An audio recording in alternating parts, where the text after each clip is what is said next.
My ex-husband came over to see our son and ended up spending the night on my living room couch, so when I heard his voice after midnight, low and careful, I knew instantly something was wrong. The house was dark except for the thin blue glow of the baby monitor on the counter. I'd only gotten up for water, bare feet cold against tile, when his whisper slid down the hallway like smoke. He wasn't asleep. He wasn't alone. I stopped breathing. His voice carried that familiar softness he used when lying, gentle, almost tender, the tone that once convinced me I was safe. I edged closer, each step silent, and then I heard the faint crackle of a phone speaker, and a woman laughing. Not just any laugh. A knowing one. My fingers tightened around the glass until it trembled.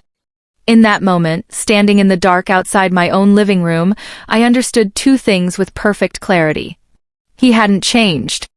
And this time I wouldn't warn him I knew.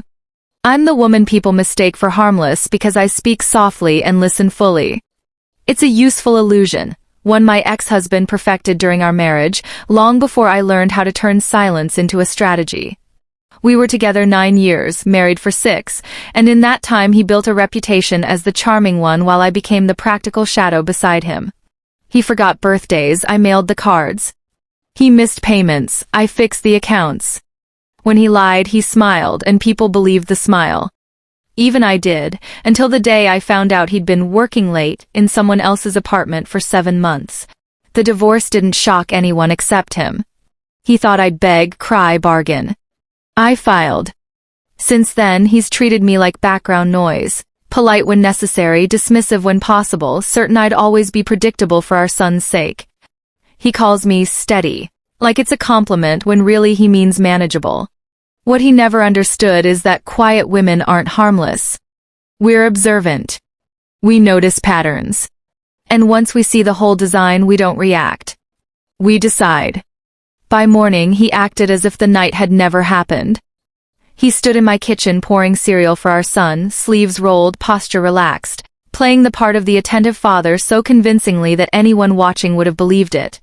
When he looked at me, his expression held that faint, polite smile he used with waitresses and receptionists, the one that said you're temporary.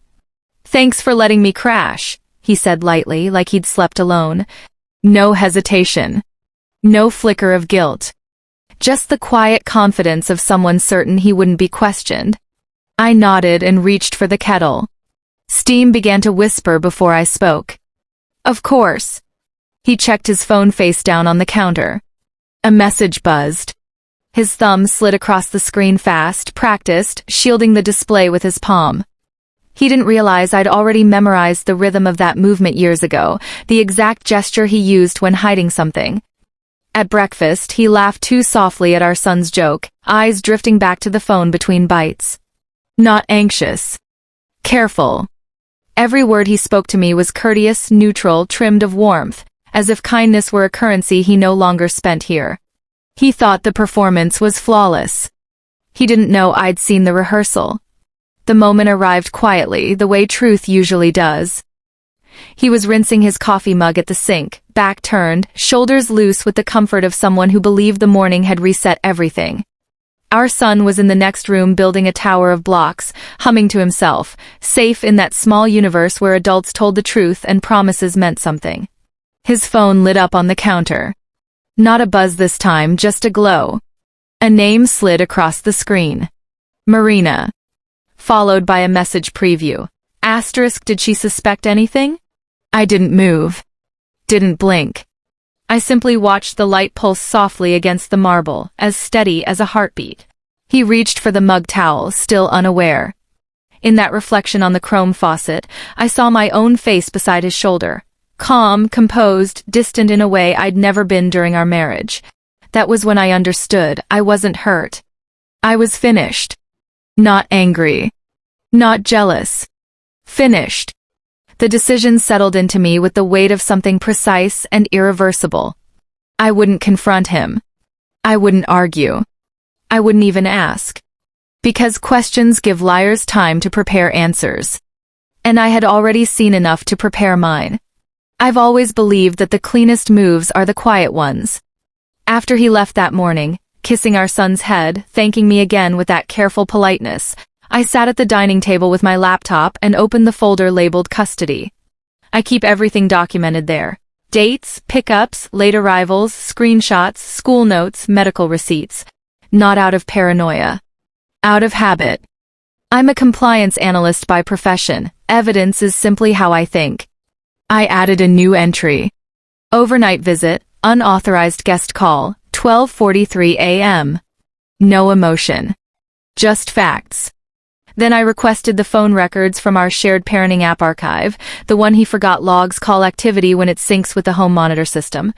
It would show the exact duration of his midnight conversation while he was supposed to be asleep in my living room during custodial time. Next, I drafted a message to my attorney. Brief. Neutral. Attached files only. No accusations. No adjectives. Documentation speaks louder without them. By noon, everything was organized, time-stamped, and backed up twice. I closed the laptop and made tea the same way I always do, slow pour, steady hand. Revenge, I've learned, isn't loud. It's administrative. The consequence arrived 3 days later, exactly on schedule. We were seated across from each other in the mediation office, a glass wall behind him reflecting the city in pale afternoon light. He looked relaxed, ankle resting on his knee, fingers drumming faintly against his thigh, the posture of a man expecting routine signatures and polite closure. My attorney slid the folder across the table. He opened it casually. The drumming stopped. I watched his eyes move, not quickly but carefully, line by line, timestamp by timestamp. The phone log. The monitor record. The custody clause highlighting overnight conduct requirements. No commentary. Just quiet, documented fact.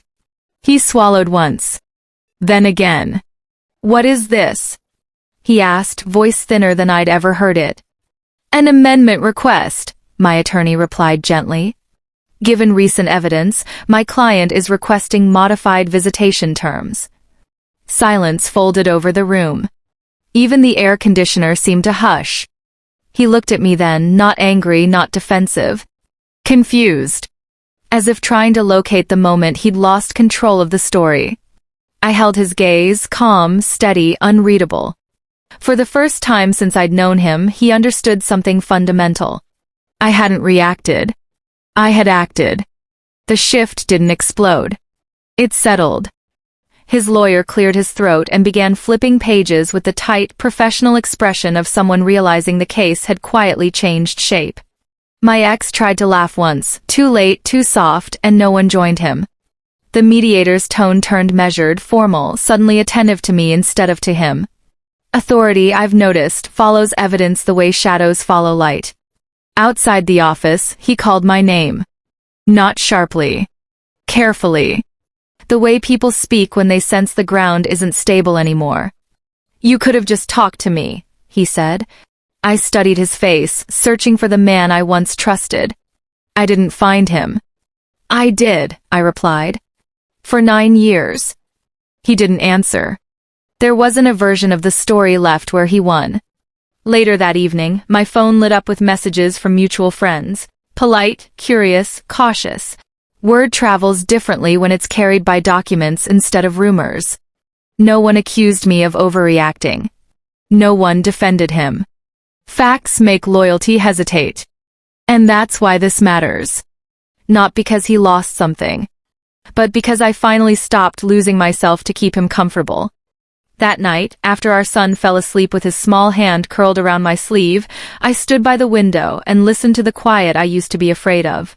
It didn't feel empty anymore. It felt earned.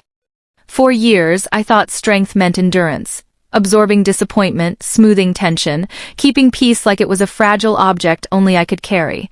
Now I understand peace was never fragile. I was just protecting the wrong things. The custody revision went through 2 weeks later. Nothing dramatic. Just new terms, new boundaries, new structure written in language that doesn't bend for charm or excuses. He agreed without contest. Men like him know when the audience has changed. We speak now only about our son. Our conversations are brief, neutral, almost courteous. It's the politeness of distance, and distance, I've learned, is a form of safety. I don't hate him. Hate ties knots. I prefer clean lines. Sometimes people think revenge is about watching someone fall. It isn't. It's about standing still long enough to realize you're no longer standing in their shadow. And when I turned off the light that night, I understood something with absolute certainty. Silence was never my weakness. It was my exit.